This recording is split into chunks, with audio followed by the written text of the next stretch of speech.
This regime, of course, gets away scot-free. Look, if we can't call Islamic radicals at the regime level, if the regime is going to tell us that they're not going to call Islamic radicals anymore, if they're going to go vague, then I think it's time we take steps to not offend other perpetrators of crimes. So for a rapist, I mean, that's got to offend them.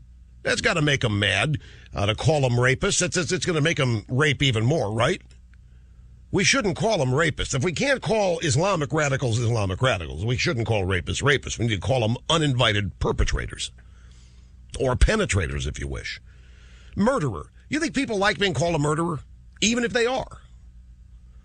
You think that's going to forge a decent relationship with murderers?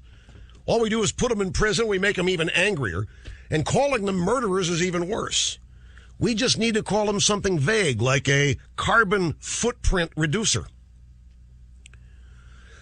That covers all kinds of political correct ground. Serial killer. Who wants to be called a serial killer? Doesn't that offend people? We don't want to have an outreach to serial killers, do we? Global warming warrior. Call a serial killer a global, because that's massive carbon footprint reduction. So you call them a global warming warrior. A thief. Nobody wants to be called a thief. How are we going to build up outreach and have good relations with thieves if that's what we call them? It's going to offend them. We just call them an income redistributionist. Or call them Obama. Kidnapper. That's vile. Nobody wants to be called a kidnapper.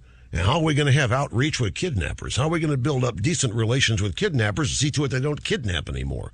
Very simple. We stop calling it kidnapping. We call them unpaid babysitters.